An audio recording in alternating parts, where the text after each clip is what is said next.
Good evening and welcome to the Big Picture Show. The Big Picture, big conversations and big guests. This time we mean it, like it's literally a big guest. Yeah, giant. Giant of a man. But I'm not doing this alone as always. I'm doing it with Justine Wanda, comedian, human rights activist, and also a co-host of the Big Picture.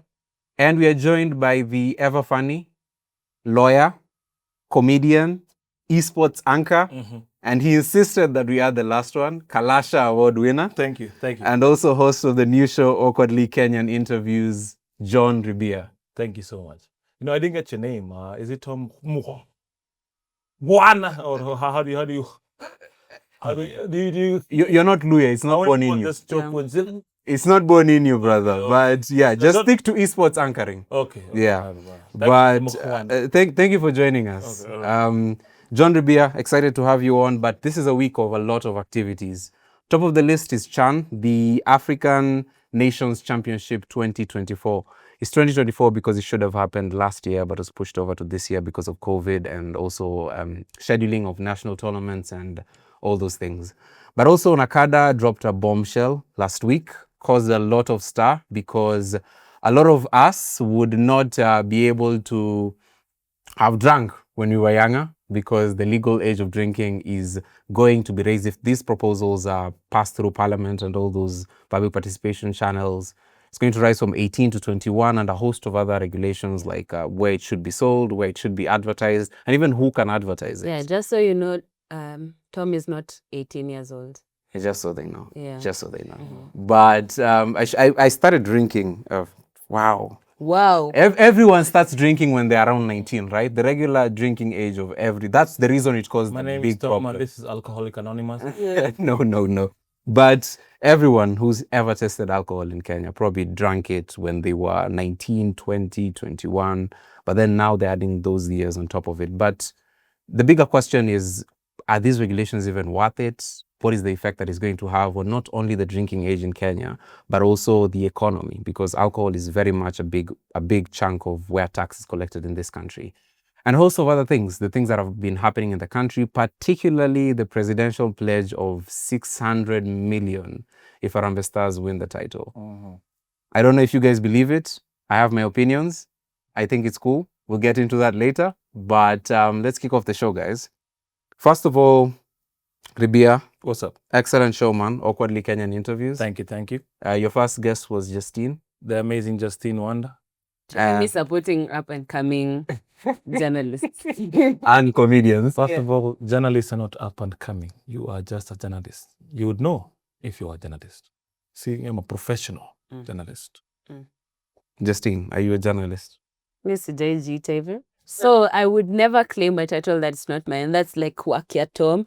But also, if you're going to be a journalist, you have to do research and stop sitting in Illuminati pose, you know. This is my serious. I was trying to be serious, bro. I was going full Baphomet on us. Sorry. I was thinking, okay. Yeah. But Ribia, you're also a lawyer, comedian, esports anchor. We like to start on a positive plus personal note here. Yes. How did you end up doing all these three things? Esports, you're like all over the place, man. Are you just precise? Esports was, I used to play video games a lot. Yeah. And I would participate in tournaments. But after campus, I met some kid from ICD who came to play in a tournament called in Gamazone Lounge. And after the kid humbled me about 5-6-0, I figured maybe it might be a chance to do like commentary. So I decided to do it for fun with my friends. I was trying to imagine what a Kenyan commentary of a game would look like. Because when you hear FIFA commentary online, when you're playing, it's a bit generic, and also it's about the players. I wanted to now focus the commentary on the people who are playing on the ground, because I know them, I know their history. So people liked it. So step by step, it became a thing, and now I do commentary for full-time, not full-time, but for every esports event, you'll find either me there or a guy called Eugene Abu Dhabi or another guy called Hisi. That's what we do. And it's such a budding sport and game even here in Kenya. Like just yesterday we had a tournament by Betika. We had a prize pool of 2 million. So there's a kid who won 500,000 just from playing FIFA. So it's really growing. It's a really growing scene. We've been around the country 3 or 4 times, and it's an alternative place for people to earn money. Also, these game events have a lot to do in terms of keeping places secure. It keeps the kids busy, and also has other benefits. For example, improving your motor skills, your communication skills, your social skills. You'd be surprised the people I've met in the corporate world through esports. So Esports. yeah. So for me, it's a hobby that ended up being a career. Yeah. Accidentally. And there isn't a bigger blessing than being able to merge those two. Yeah, it's the best feeling. It doesn't feel like work. Ribia does commentary for esports, Yeah. Yes. which I think is like a professional yapping. Pretty much. yeah. Pretty much. Well. So kids have dreams. Naturally, yeah, but you'd say that, but it's actually true. Yes. It's true, yeah. But the hardest thing though is finding out how we can expand the scene now in Kenya. But happily last week or this weekend, we had players coming in from Uganda, Tanzania, and some even tried from Burundi and Congo. So it's really growing right now. And now Kenya is this hub for East and Central Africa. You're not at the level of South Africa yet, not at the level of Nigeria. Nigeria has a bigger consumer base. Yes. South Africa has just more money and the powerful rand there. But we are close. We are inching closer and closer. And what do you guys do with your time other than being a host of this one show? Do you guys do anything else? Yeah, Justine is a brilliant comedian. Maybe Please leave Ribia. Stop all I trying do. to justify your. Maybe this is all I do. Yeah. But Ribia, Yes. I'd like to ask Justine this question first before I get to you. I know you're a football fan. Justine, did you go to the game yesterday? No, I did not go to the game, but this was for personal reasons. I would have loved to be there, but also, no, Ruto must go. Yeah.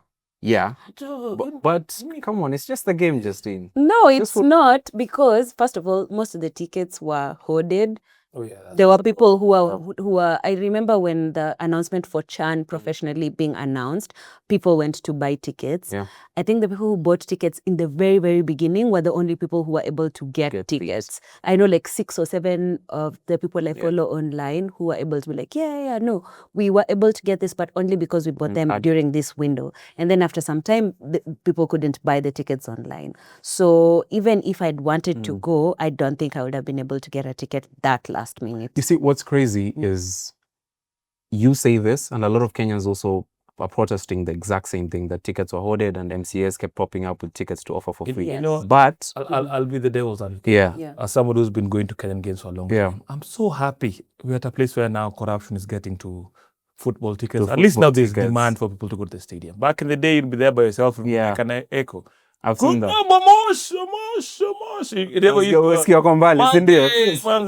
Yeah. I couldn't go yesterday because I was doing the show, but I'm happy we're here. We can just change a little bit in terms of ticketing. We can have direct to consumer platforms. For example, the households have something like if they use that, it can be easier. Because it's a shame that because the people who went to home, even though it was sold out, there were still some empty seats. There were many empty seats. So that means whoever bought, I think it's a case of buying in bulk and then holding the secondary market. Yeah. And I think it's not even like direct to consumer that's the problem. A lot of the ticketing in Kenya is the platforms themselves are operated by certain entities. They are. So if you do have access to the entity that operates the tickets, you can literally write sold out and none of the tickets have gone. To their defense, I went to the website to purchase the Sunday game, Kenya-Morocco.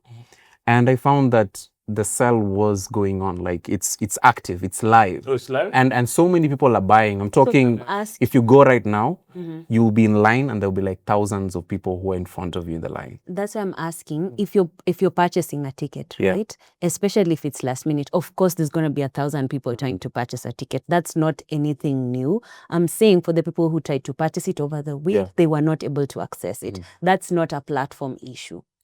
There has to be more of, like, it can't just be the platform. Yeah. There has to be more details on Where you're coming from. We used to buy these tickets outside, either you buy it outside Kenya Cinema or outside Nyayo Stadium. Yes. From gari ya G4S. Yeah. The stampedes umefinywa hapo katikati ya wase watatu na Ngemi Batatiko, Patia mbili. Yeah. Na jaribu kupata change yako ya thao imeenda. You just have to sacrifice. I think we're doing better. And I think the best thing about hosting Chan now is preparation for now. AFCON. Yes. The only thing I'm worried about myself is actually the game itself, Harambee Stars. They perform worse in Kenya than they do outside. Because, Kenyan fans are not like, you don't go there to support. You don't go there to sing songs and dance. every single person there is a coach. Kila mse hapo kwa wamekuja tactics zake. Did you watch the game? No, I did not watch the game. Like the 10th minute or so there, our captain, the left back, he was trying to do a Ronaldo chop to pass somebody, and Akatego, it was a foul, but the ref didn't see it. The guy scored, but VAR called it back. Yeah, I saw that. The whole stadium.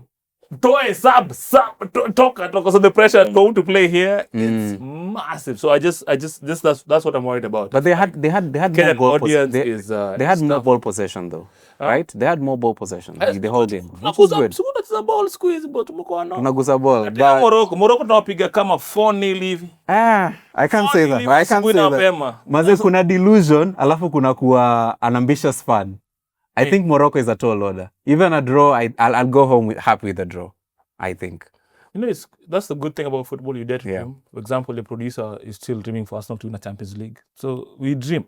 Yeah, Arsenal. Keep dreaming. Dead dreams. Yeah. We had to. Yeah, keep dreaming. But the reason I think Morocco will win, and this is I'm patriotic. I'm as patriotic as they can come, manze. Buda nilienda maandamano. But CHAN is primarily, the rules around CHAN are, it's supposed to be for domestic leagues. Yes. Kenya's domestic league, comparing it to Morocco, you can't really say those two are the same level. Speaking of which, this is something that has been brought up, not just like by the fans themselves, but even avid football watchers, people who go to like those machinani games. It's not just that the football culture in Kenya is not there. There are people who are very talented, but there's a really, really small difference between talent and actually excellence in playing in a team and being able to coordinate that kind of output at a national scale.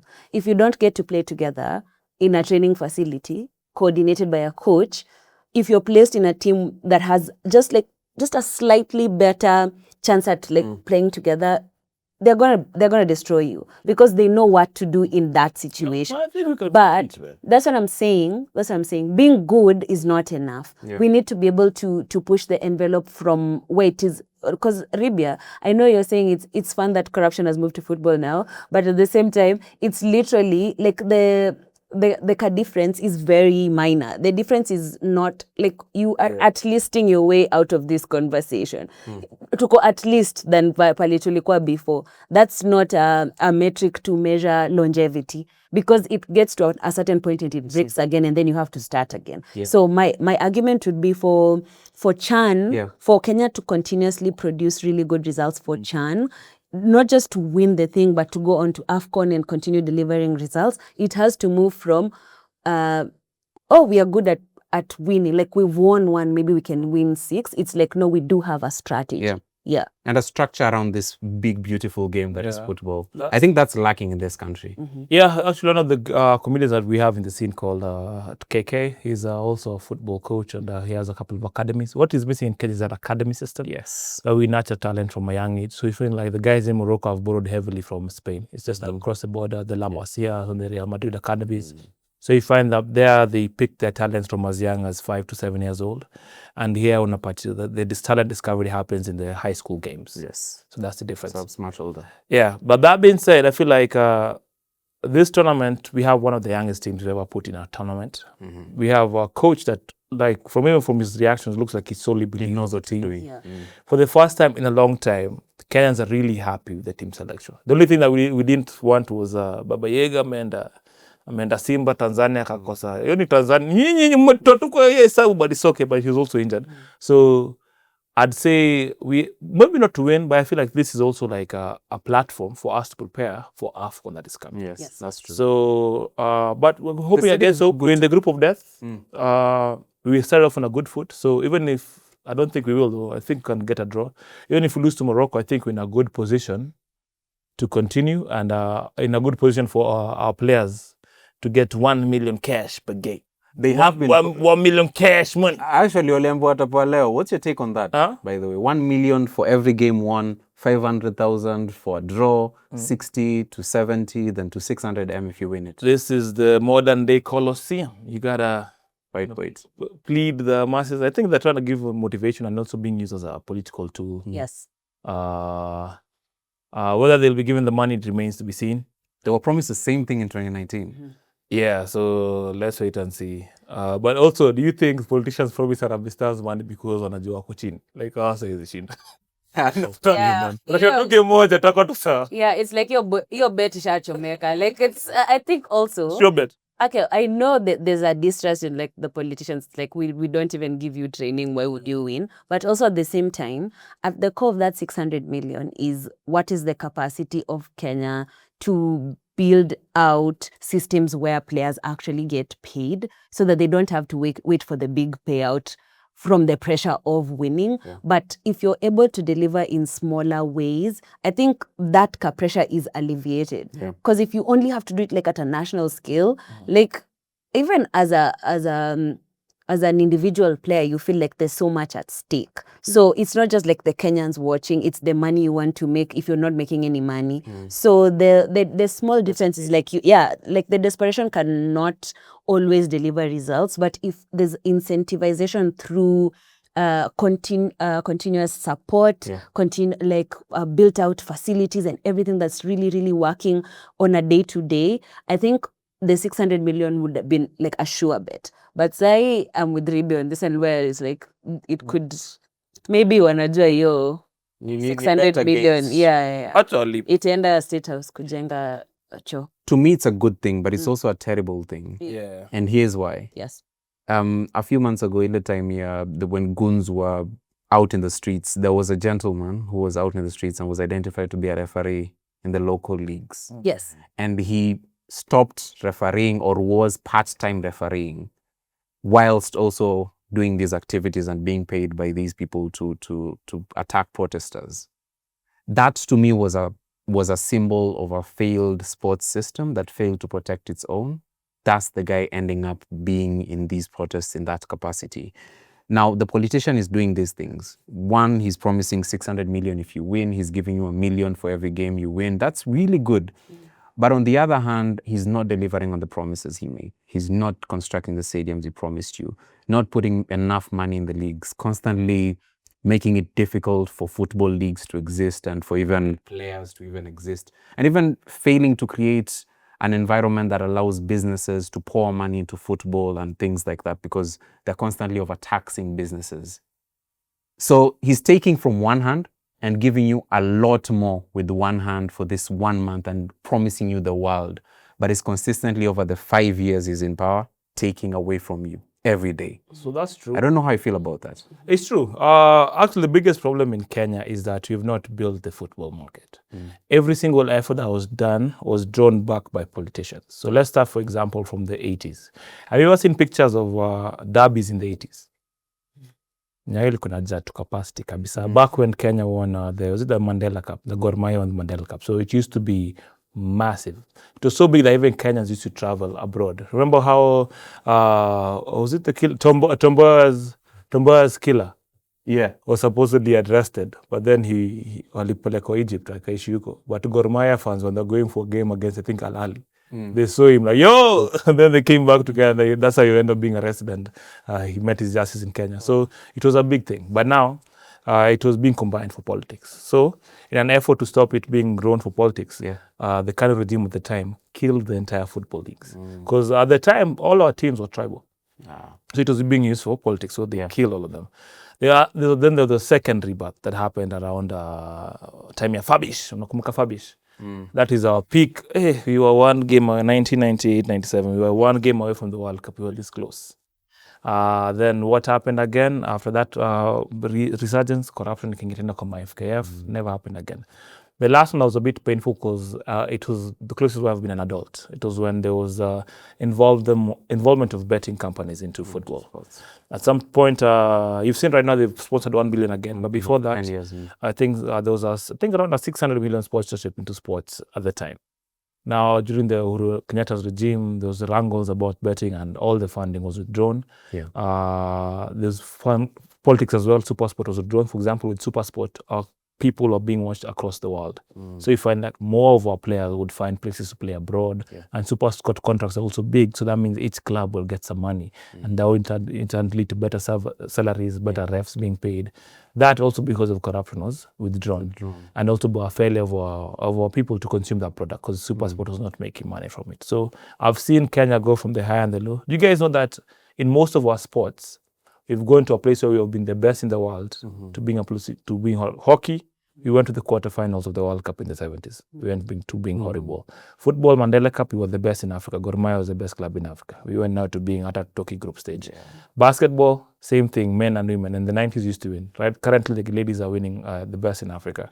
Volleyball, the ladies are the best right now in Africa. Cricket, we went to the quarterfinals. So it's a case of mismanagement. So I think this is being used as an incentive.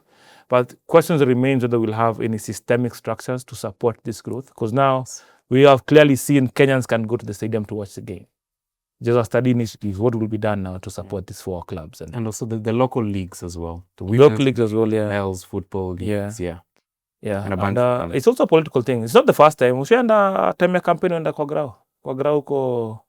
My dad used to preach in Kangemi, so when he was preaching in church, me and my friends used to go play in the Kangemi League. Kwa sababu what time politicians walikuwa nakuja. Whoever wins the league on Sunday anapatiwa 100,000.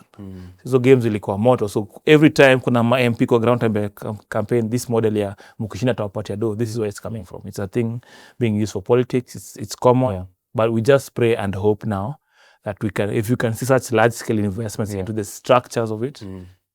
But wakilipo pia si mind, acha kina watu walipwe wakule kakitu, hopefully washinde.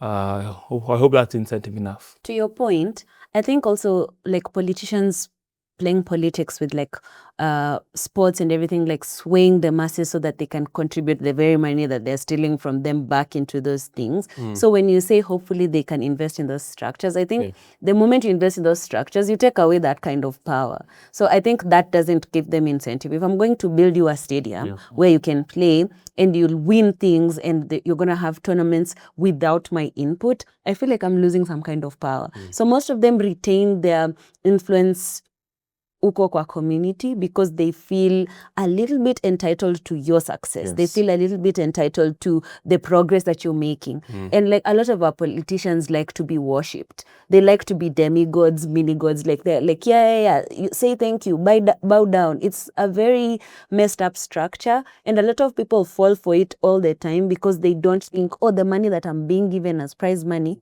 is attached to this stadium that's dilapidated. It's attached to this community ground that has been grabbed. Like all these things are interlinked. And if we're not having the conversation about structure from a point of like my money is not just worth the play that I've made today. It's worth about where I go to train every day. I'll give an example. I was coming back from Mombasa. When was this?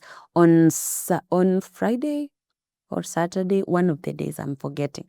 So we were passing through this neighborhood and we see a group of kids who are like holding footballs, like a group of girls who are holding footballs. They're going across, I don't know where they were going to play, maybe in a school or something. And then there's this large area that has affordable housing. And our Uber driver was saying, instead of having this affordable housing here, if they could set up like a community proper playing facility, it would change these girls' lives because they would have a place to go. It's safe, it's secure.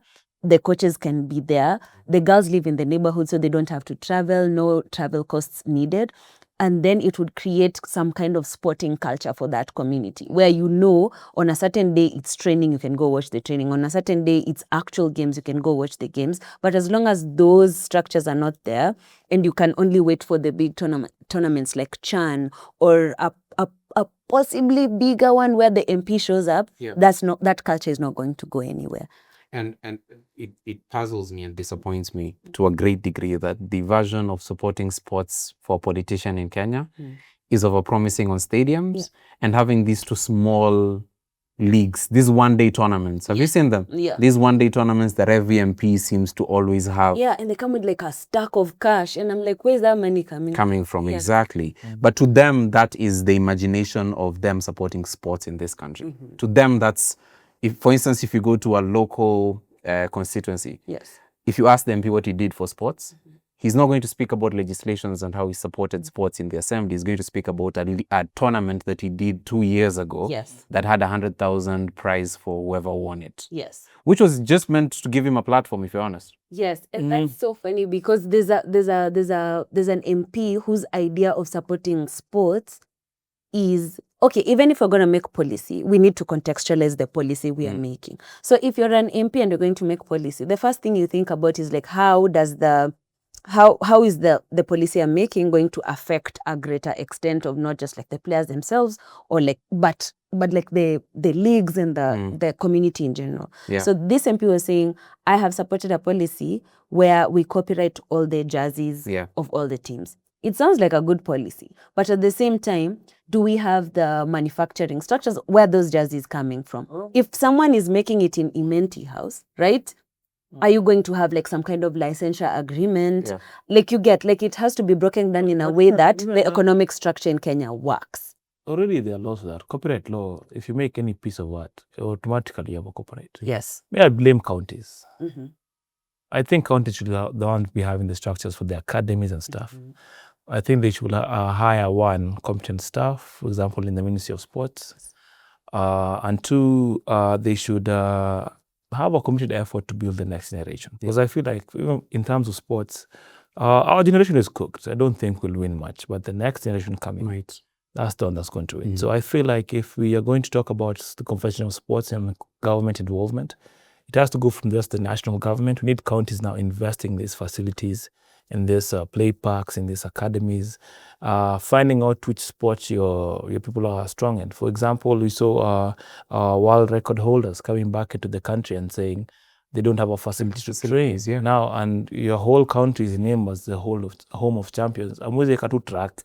So I would say let's start at the county level. Let's identify Western, you're good at football, you're produce a hotbed for producing rugby talents, even basketball, investing that, even sprinters. Find areas where you can find talents and just have the talent. Then we can have now a nice academy scene for our young men and women to supplement what is already happening in our schools. Yeah, so I think we're almost there in terms of the private academies coming up. There are a lot of good private academies, at least in football, and also in basketball. There's also involvement by NBA Even the Africa. NBA Africa set up something, I think, in Kiambu. In Kiambu, we are across the country. They're doing really well. And a couple of courts as well in Nairobi. Within Nairobi, yes. But for other sports, maybe we might need some help and some structures. But I feel like we need that institutional investment, and also we need that culture shift. Yes. When I was in high school, I know two kids. One was in Strathmore, what's his name? Scouts had come all the way from Scotland, Celtic, to watch him play. He was extremely rapid. Folks didn't allow him to go. He just didn't take up that opportunity. Another kid, I think, was in Kirinyaga. Scouts came all the way from Dortmund to pick this kid. And mzazi akasema, lazima malize form 4 kwanza. By the time you're Form 4, these scouts don't want you. You're too old to be trained out to play football. So I think also we need like a culture shift also in our families to take sports seriously as a career, because people look at it as something you grow out of, almost like it's childish. So people only respect you if you're pursuing sport in Kenya, if you make it. But before you make it, we Amanda exercise. So it's not looked at a way of earning a living. So it starts with that culture shift, then we get investment of counties. I think we'll be in a good spot then. I think that the second one comes before the former. So I think it's the county government to change it. Because you can't have that. You can't go tell that kid, that mama from the village, or that lady from Kirinyaga, that your son has been in Dortmund. Because she's never seen it. She's never seen it. It's not new for them. Now, if, for example, kama ni neighbor mtoto wa wanyama, unaweza kubali, okay, wanyama alienda kwa wadini Suizi. Lakini sasa huko Kirinyaga, mwewe usikia sports mgani mtoka Kirinyaga, bro? Hakuna. Labda kwe waru eating competition. Huko hakuna sports major. Hakuna mzee anapiga boli zaidi. Na wako na mlima the same na Eldoret. Wachanga. But Ribia, yes. Justine, we have a few more topics to go through. Yeah. Chan is one of them. Nacada is the other one. Recent regulations, and Ribia, you have a lot of opinions on this one. We'll let you take the ball after this. But a lot of regulations, among them, if I can read them, the sale of alcohol, these are, by the way, not stamped as approved and new regulations. They're just proposals at the moment. The sale of alcohol and cigarettes at events where children are present, including sports and entertainment events, art, music competitions, shall be prohibited in the new proposals. Other prohibited locations include public beaches, public parks, amusement parks, recreational facilities, medical facilities. I don't know who's selling alcoholic things in medical facilities, but around sports facilities, around bus parks, around bus stops, petrol stations, railway stations and ferry stations, piers, and along highways. Purchasing drinks from vending machines and hawkers will not be permitted. Supermarkets will also be, it will be legal to sell any alcohol in those premises. Restaurants as well. These are so many places where alcohol is even culturally accepted in this country. I'm thinking public beach. I was brought up in Mombasa. I grew up in Mombasa, and Pirates, which is also Jomo Kenyatta Public Beach. That place always had cigarettes, it had alcohol, it had coconuts, the one you used to, it had juice, it had viazi. And so alcohol was just one of those many things that you could buy along the beach. Ukibarizi, sindio, you're basking in the sun or swimming even. These things have culturally been accepted in these places in Kenya. To me, the moment I saw these, I imagined a world without them, and it didn't make sense. Then I started asking myself, what inspired these policy changes? Why it didn't make sense to me is because it didn't do any harm to have these things sold in those places. It hasn't been a thing that I've imagined 18 to 21. I think that's a thing in the UK, in the US and other places, right? The legal drinking age being 21. In Kenya, we've always been used to 18. So many regulations, it can have a huge effect on the economy. Alcohol, excise duty on alcohol and taxes, VAT, all these things, those contribute a huge chunk of the taxes that we have in this country. Taxes that pour back into the economy, taxes that allow us to have roads and all these other things. Even support farmers, because barley and sorghum, millet, all these things that are used to manufacture alcohol are grown by farmers, the same farmers that you'll be supporting with fertilizer subsidy on this other end. It feels like so many things are happening and they're trying to shut everything down at the same time. But then why? Also, my question to you, Rebia, will be, is this over-regulation or is it bad regulation? Because I think there's a little bit of a difference there where you can have an issue with alcohol, because if kids are exposed, they're likely to see it normalized, and then they will engage with it, even if not with you present, but they feel like it's normal. So maybe the government is like, tukificha hawatakunywa. But at the same time, I don't think this is about educating or shielding kids. I'll get into that in a bit. But I think I would ask you, do you think this is the Nacada policy? Is it bad regulation or over-regulation? Or is it both? They've mixed good things and bad things. So if we ask to discuss it, you have to go one by one. And it's a topic I feel very strongly about. Not because I'm an ardent consumer of alcohol. Lazima ujitetee hapa hivi. They need to preface it with same levy. First of all, let's start by saying, Nacada, we see the work you've been doing on the ground in terms of prevention of abuse of drugs. Even I was in Nacada, the club as a teen in high school. They gave us good education. They are trying to do their best, even in setting up addiction centers across Kenya. So in that effort, let's give them the flowers. Now, in this policy, hizo mawatu zieke kando bro, kuna vitu vingi za kudiscuss. Aya, kwanza, 18 to 21. Is that good policy? Hell no. Let's look at the countries that have done it. USA did it in 1984. Why did they do it? Because they had a really big problem with drunk driving. The people who are causing accidents back then were people in that age bracket, all right? Kenya, how many 18 to 21-year-olds can afford a car? What is the age bracket causing accidents? Ni watoi. Abada huko matatu. So if you look at that as the age bracket, let's look at even the success of this policy in the USA. 60% of teens when they hit of these people when they hit 21, they said that they really had access to alcohol by the time that age. So there it doesn't work. Like there's a whole genre of movies of college parties, of people partying in their dorms, of people like for people buying alcohol with fake IDs. So restriction to access doesn't do anything. All right. So when you're saying that's the logic, and also let's think about the things an 18-year-old can do. You can marry. You can join the army. You can join the police. You can start a company. You can be the president of the Republic of Kenya. You can do everything else they're telling us that an adult can do. But having a cold beer after a hard day is what you're saying they can't do. I'm going to celebrate. It doesn't make any sense. What hard days an 18-year-old having? Come on, Rivia. Miss Max, mtu wangu. Ushaenda kushia Missing Max ukaona vile. Worry, walai. Yeah. Ni ngumu, alafu pia unaweza kumeachwa. Yeah, so many Ama problems. pia just for having fun. Also, let me finish with this issue of 18 to 21. The biggest problem I have with this is already Nacada is struggling in regulating under 18s from drinking. So if you're struggling with under 18s, how does increasing that pool help you? Because I used to be a Sunday school teacher, all right? And I had one big problem to someone in Kagongo. I had one big problem. In Kikuyu culture, most of the kids were Kikuyu. I had Kikuyus and mostly Lues. Kiddos. So that was my demographic. A few Kambas here and there.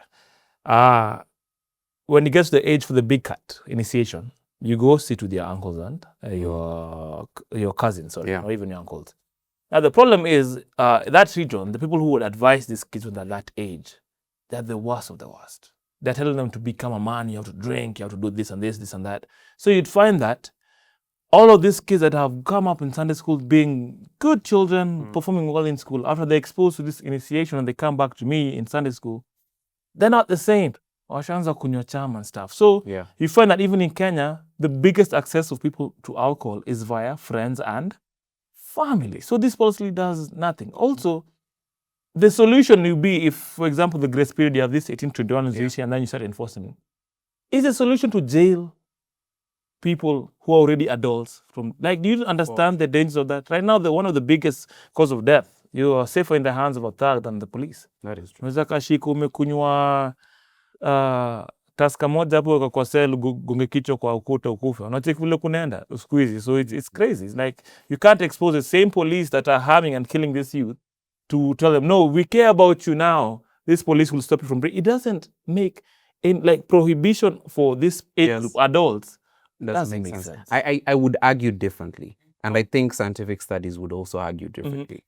Studies have shown that between 18 to 21 or any age group regulations to lower or increase the age limit for drinking does have an effect on drinking habits.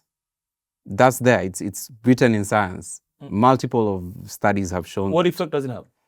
Lowering the alcohol consumption rates in the country. And Kenya, alcohol consumption rates is something that is actually even a budget line in the office of these. Before we continue, let me just address that to you. Because, personally, yes, I used to drink a lot of that when I was younger, but not because I was, again. Yeah. I think it's an issue of education. Let's look at countries in Europe. Akina Germany, akina Italy, where even a 16-year-old, even 14-year-olds, you can go to a restaurant, have a meal and drink wine. Wako na alcohol problem. People consuming alcohol at 18 to 20. Is that a big problem in the country? No. Why? Culture and exposure. So what we're having here, alcohol for these kids, at least in that age group, is being used as a tool to rebel. So they're drinking not for enjoyment, they're drinking for intoxication. Yeah. So there's that difference. So it's a culture issue. And also, I don't think they are that big of the target market. Maybe the one that will reduce the cheap alcohol. Because unlike other jurisdictions, we have a really big counterfeiting problem. Illicit alcohol. ABL said 50%. 50% of alcohol huge. Consumed in Kenya is illicit. counterfeit. Right? So, if you ban this 18 to 21 years from drinking, what you've done is you've given these illicit alcohol producers a whole target market. Yes. You've given, target these guys exclusively. EBL will follow the rules. Karachi will follow the rules. Yeah. So these people who are selling illegal, these are the people who they will target. So essentially, if you're putting this law, essentially you're putting them in more harm. Yes. And they will do it. They will drink. They're just adults. not from you. They will, you can, like, at that age, if you tell that person no, it's the first way to tell them to do it. Because now you've made it more cool. make Yeah. more appealing to them, It's a goal to get it. Yeah. Justine. Let's just get into the statistics of like what alcohol abuse and substance abuse looks like in Kenya, especially according to Nacada's report and the Kenya National Bureau of Statistics. So 1 in every 6 Kenyans, that's about 4.7 million Kenyans aged 15 to 65 currently use at least one drug or a substance. 1 in every 8, that's 3.2 million, consumes alcohol. 1 in every 12, that's 2.3 million, uses tobacco. 1 in every 53, that's about 500,000, uses cannabis. 1 in every 500 Kenyans, that's about 60,000, misuses prescription drugs. Ni marriage kid. 1 in every, because prescription drugs are very expensive. Yes, they are. 1 in every 15 Kenyans, that's 1.7 million, engages in polydrug abuse. So there's like multiple substances. And then something concerning is like there's a 90% increase in cannabis use over like a 5-year period. So it feels like there's an escalation of the abuse of cannabis. But then the data highlights also 1 in every 20 Kenyans is addicted to alcohol. That's about 1.36 million Kenyans. That's a lot of people. 1 in every 30, that's about 800,000, is addicted to tobacco. And then 1 in 111 is addicted to cannabis. So cannabis has lower rates. And then a significant proportion of current users are dependent on these substances. So there are people who use them, abuse them, and are addicted. So the alcohol users who are addicted are about 42.4%, which is really high. 38.8 tobacco users are addicted, and 47.4 cannabis users are addicted. So a lot of the chunk of the people who use and abuse are ending up addicted. No, I'm just like reading the stats. And then lastly, so for 15 to 24 years youth, there's a finding on substance abuse because a lot of it is widespread. So 1 in every 11 youths, that's about 600,000, use at least one drug. 1 in every 20, that's about 300,000, consume alcohol. 1 in every 31, that's a very young age group, 15 to 24. 1 in every 31 uses tobacco. 1 in every 37 uses cannabis. 1 in every 1,000 prescription drugs. So prescription drugs has a lesser pool of people. That's about 8K, but that's still very high. And 1 in every 26 uses multiple substances. So you can nini 15 to 24. It's like, well, they're trying to manipulate this. Give me 15 to 17. Then give you the data on that. Yes. Because once you're 18, they're already adults. Okay. So they're conflicting issues. So if you have a pool where, for example, now from 18 to 24, these are the bigger pools. So yes. 15 to 17 is only 3 people in 3 age brackets. Yes. So of course those numbers look disastrous. So that's just a poor case of just horrible sampling and using data in the wrong way. If you would use us in a thesis, mse hata kama ni kazi ya kuandika watu academic papers, hautaenda mahali nayo. And Justine, maybe I'd like to get back to you on that one. But Justine, there's something that you've constantly said on your platforms, on your show Fake Hope with Justine, and even here on The Big Picture. The government again overreaching and regulating and addressing the wrong issue. Because at the core of this, I think they're trying to address a moral question. As opposed to actually fixing the problems in the country. I think at the core of this, you've had the deputy president, now former deputy president, constantly saying watoto wetu ni bangi, ni pombe, ndo inafanya wafanya all these reckless things, including showing up to the streets to protest. I think this is just another overreach from the government to address a moral problem that does not exist in the country. That's where I'm seeing this. I agree with you into aspects. Yeah. So a lot of youth do not even have, this is speaking from what we've just spoken about in Chan. A lot of youth do not have structures around their immediate communities on how to continue living the life that they're curious about. Right? Ribia himself has said he was literally in Sunday school teaching kids who would come back changed. And that has a lot to do with if you're getting influences from your immediate family. Those are people who you love and you feel care about you. So it's very hard for that to shift because I feel also your family hasn't seen anything different. Like everyone is okay with that behavior. If you're in a community where everyone is a lot more responsible with the way they talk to you about alcohol, drug abuse, the statistics of how we view this thing is obviously going to shift. But also, the second point is like moral overreach. That's absolutely true, because the government has been trying to find an angle to blame younger people for their behavior and for talking back to elders. But if the elder is literally an irresponsible person, they're using 600 million so they can pay $1 million shilling to a football player, but the football player does not have a proper community playground, a proper league, that is not beholden to a politician. That's immoral. It is. It's telling someone, for you to get to this space, you have to survive the alcohol abuse in your family. You have to,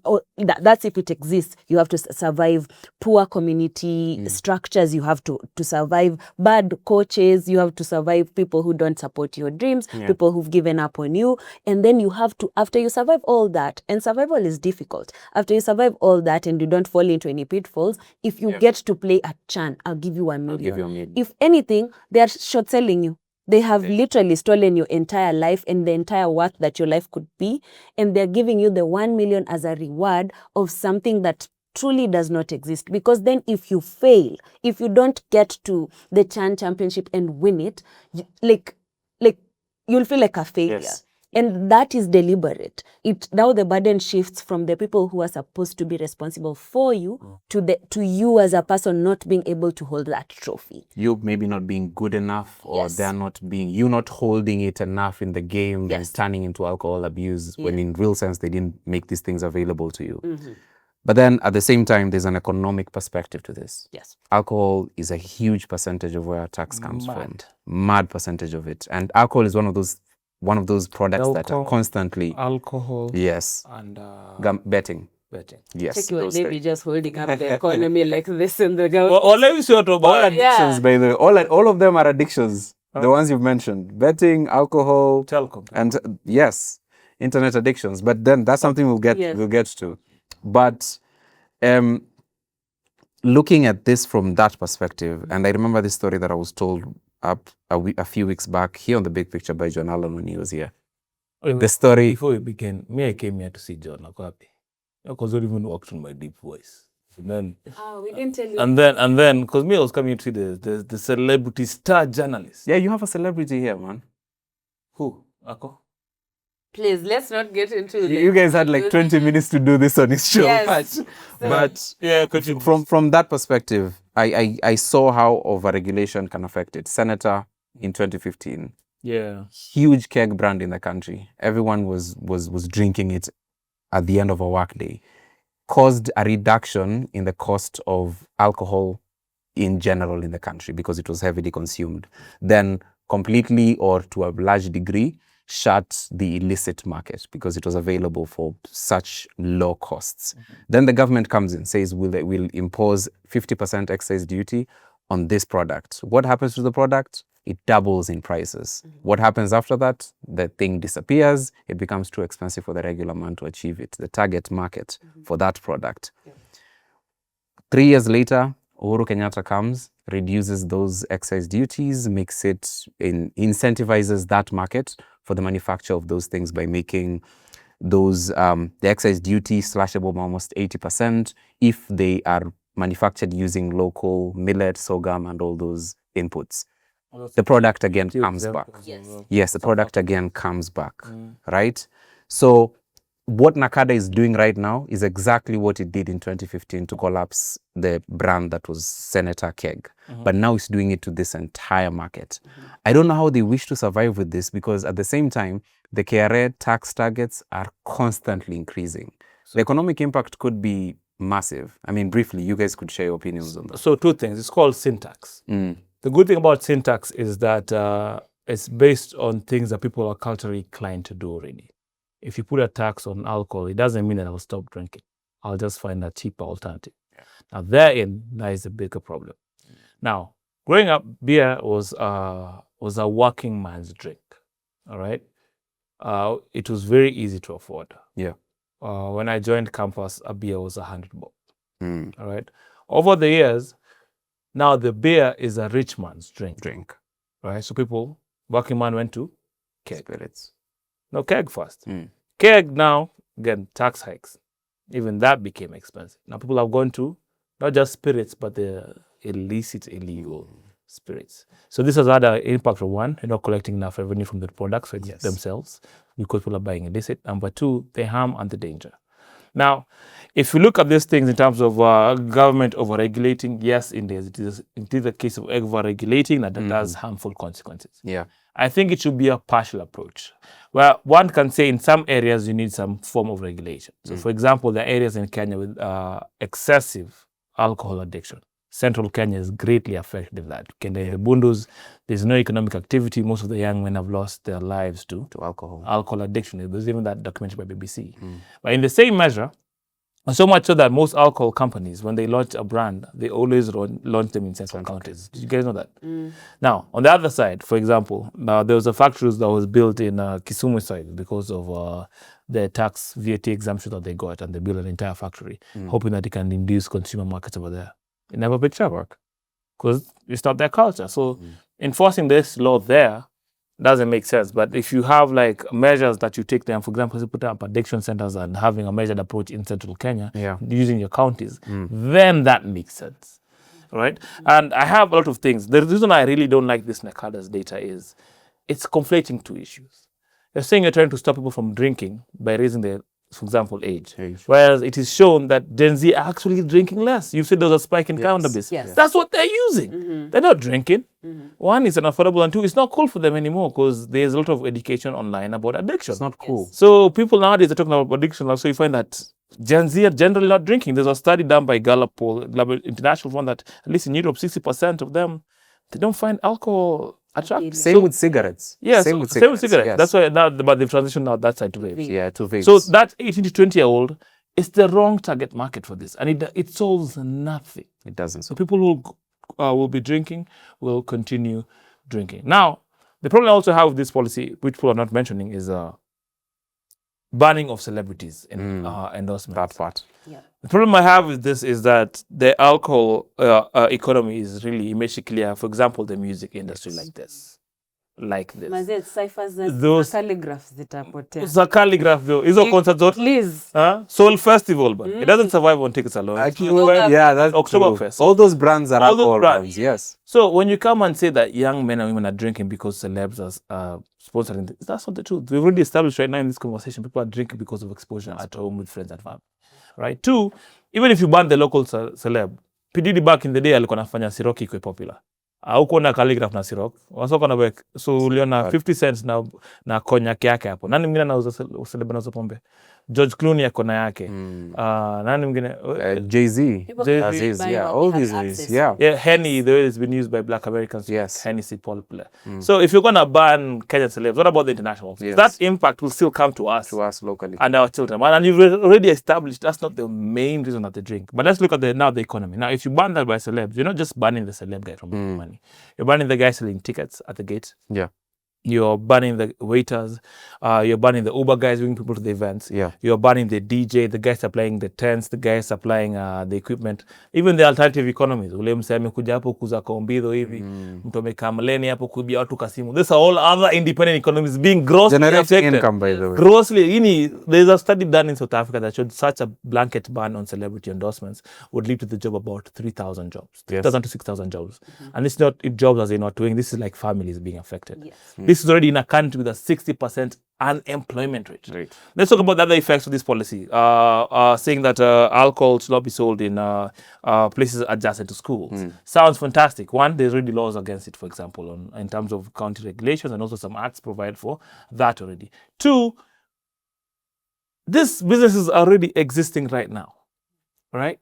People have put in massive investments in terms of the schools and even these places. It's a case of just horrible urban planning. And implementation as well. Yes, so what are we doing right now? We're just bringing another avenue for corruption. Because remember, that law already exists. You're not supposed to, I think right now there's a 300 meter, I forget the act, but I'll check it, I'll look it up when you guys are talking and I'll let you know.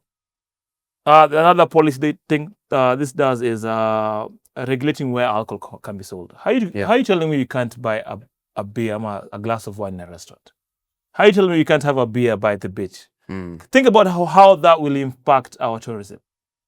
You can have a beer by the beach in Dubai, an Islamic country, where pombe ni haram. Unasema haram, unasema ngamu Religion, yeah. haram. It's high. Yeah, you cannot try it. So it doesn't mean, look at the impact it will have on our tourism. No? And let's look at, for example, you've banned alcohol in stadiums.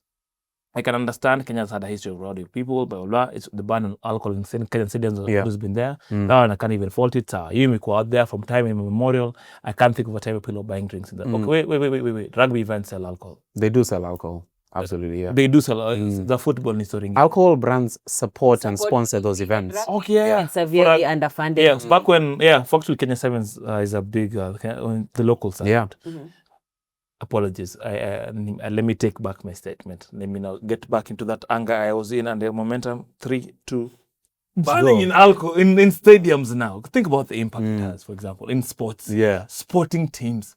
Tusker FC will stop to exist. Yeah. That's the only team from my side of town. Thika was only relegated. So to talk from Pika to Akuja Ruaraka, in our last team, our last hope for us what was sent to Mpira. Ukitolea utabaki na naye. Tabaki na naye. Tabaki na waseka wewe sasa Ribia. But all that said and done, I genuinely think this is something that Kenyans should discuss. I hope this is Nacada just throwing a document at us. I made a video. Yeah. Tweeted it at Nacada when they said they wanted us to do public participation. I tweeted, there's a Nikawa tweet.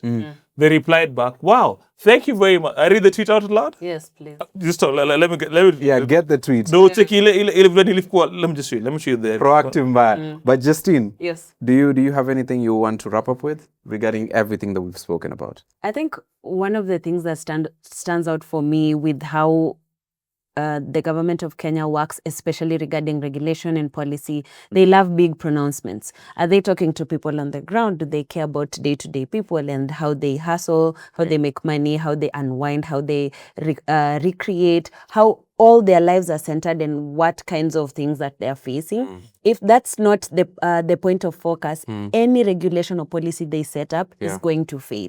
And they're very good at failing. So maybe this is just checking another box. But at the same time, you always have to remember every single person who you're regulating or making policy for, their life will have to continue with your policy in place or without your policy in place. And the regurgitation of things is something that they also do very well. So they have to make an effort to ensure that Kenyans are not trying to play catch up with like, oh, you people are sinning or you're not hyping enough churches. That's not our problem. Our issues are just go beyond don't drink alcohol.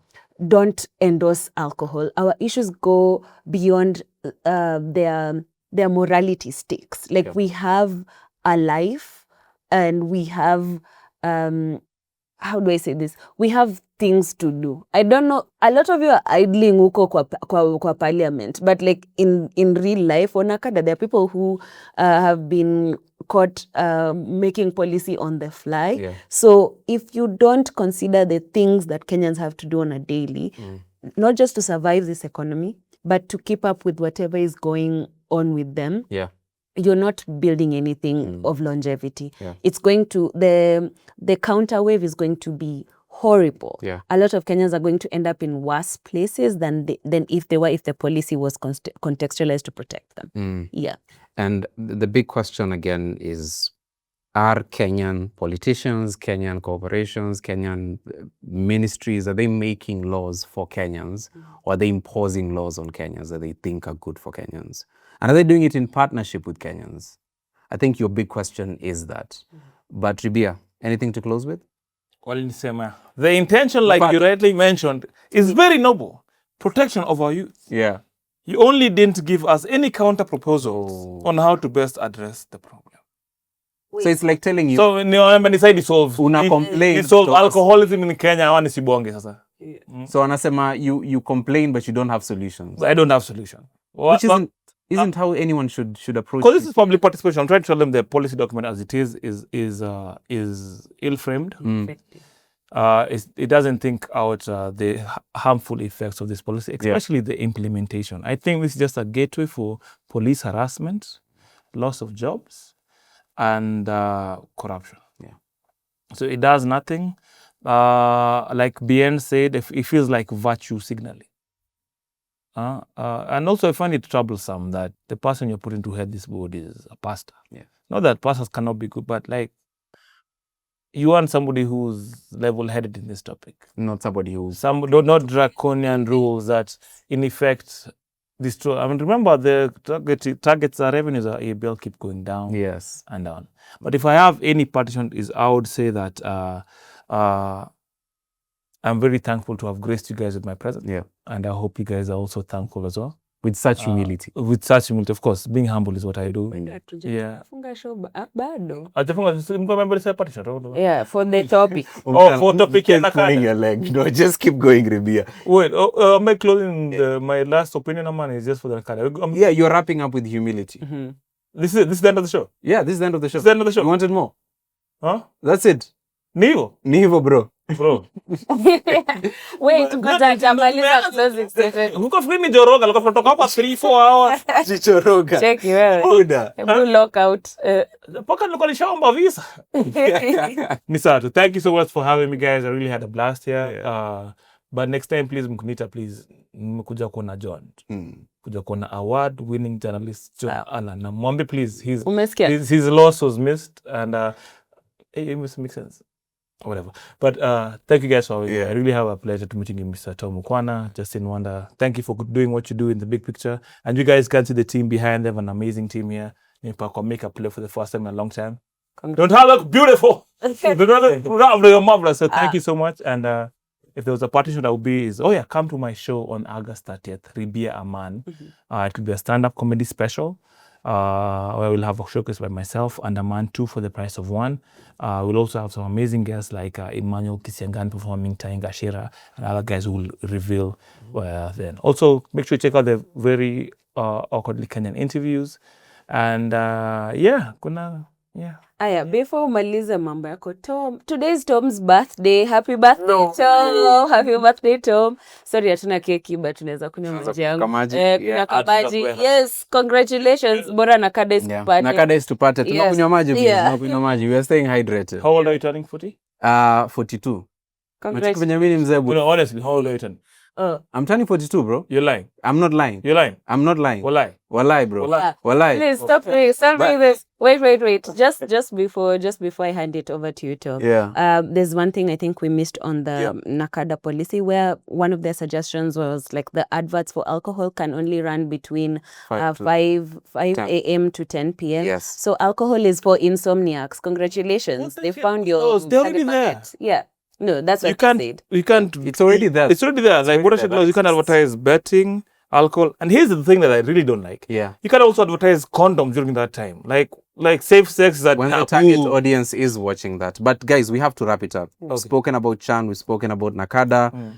Something that is also in sports, which is my part, is the Talanta Stadium. Big talk about it. The president touts it as his biggest investment in sports. 44 billion invested in Talanta Stadium. That's going to make it one of the most expensive stadiums in Africa. And I think top 10 in the world even. That's when we have Old Trafford, the biggest stadium in the world. When we have Arsenal, the Emirates, one of the smallest but fairly appreciated. But so many stadiums in the world, and Kenya's will somehow sneak its way into that list. But where is the investment elsewhere? Now, to more on how this money was raised, 44 billion wasn't coming from the budget directly. It was floated as a bond, an infrastructure bond to be specific, and it was meant to be held and floated by CBK and other parties. But 44 billion, that's a bond. It's a loan in essence, but off the books, not part of the budget. At what interest? 15% interest over 15 years. That's an annual interest of 15%. So if you invest 100 shillings, you're getting 15 shillings as interest only in that 1 year. Multiply it over 15 years, it's going to cost over 110 billion Kenya shillings. That's a lot of money to raise for just one stadium. That's not it. The 100 that I've mentioned is just interest payments. That's not part of the principal amount, just interests. So the total cost is going to be over 144 billion Kenya shillings. That's in interest only. Principal cost is going to be, interest is going to be 100 billion, 101 billion, and 44.71 billion was the was the total cost that was raised from this bond that was floated. That's 145 plus billion in 15 years. That doesn't make sense, because how are you borrowing 1 shilling and the interest that you'll be paying is meant to be 3 shillings? Do you understand? So if you give back that guy his money in 1 day, you're supposed to pay him that 1 shilling and the 3 shillings of interest. So that's 4 shillings. So you've paid almost 3.2 times the cost of having that money. Doesn't make sense any way you think in finance, in even public finance, or even in the markets. If you go to a bank, it doesn't make sense for you to pay them that much money over that period of a time. But it's Kenya. We've had Eurobond, we've had Chinese loans, we've had loans from all over the place. Some of them accounted for, some of them unaccounted for. But somehow the government feels it's wise to invest this much money for a tournament that will take 1 year, which is AFCON.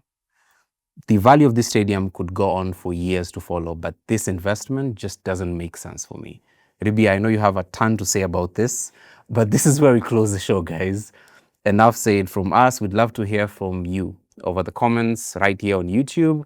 You can share this with your family, share it with your friends, share it in all your friends' groups. Also comment on our Twitter at Uncensored, our TikTok, our Instagram, and obviously subscribe to our YouTube pages.